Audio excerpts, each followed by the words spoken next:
Hi, Aston here from nowspinning.co.uk.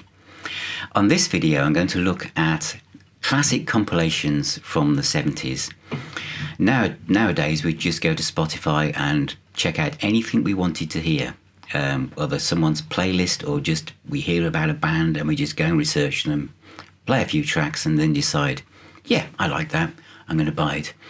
Back in the day, before the internet, the only way you really discovered new music was perhaps from the radio or your friend's collection, or stumbling along across a compilation that was usually priced at about £1 or 99p, whatever, and taking a gamble. And also this was a great way of expanding your record collection, because these compilations were cheap and they also, they took a bit of room, and it made you give a little bit of additional credibility to your burgeoning and early primitive collection.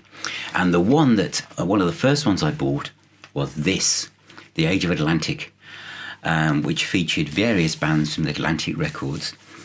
It was luxurious. It was 99p, but it was a gatefold sleeve with a glossy cellophane cover. And as you opened up the sleeve, you saw all these bands that were these exotic names that I wasn't really aware of.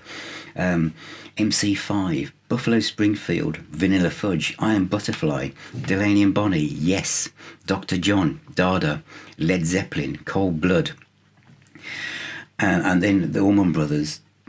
And so much of this was so new to me.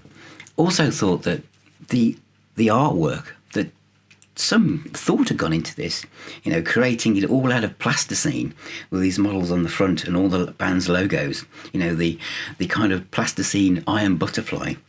Absolutely brilliant.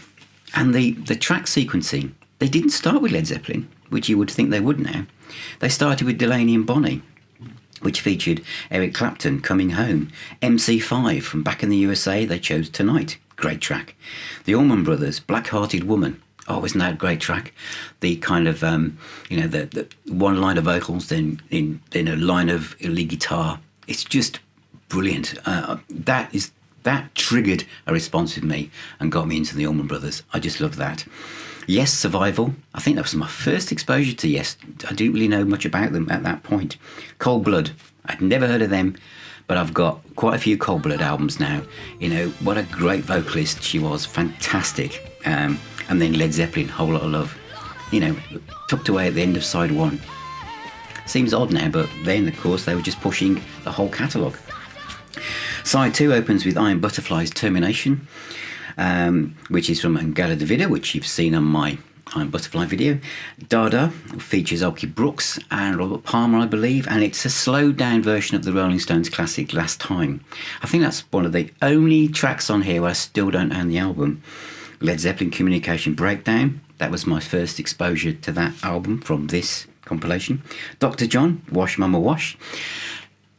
I didn't gel with that. So I'm sorry, Dr. John fans, but I didn't. So obviously I need to revisit Dr. John.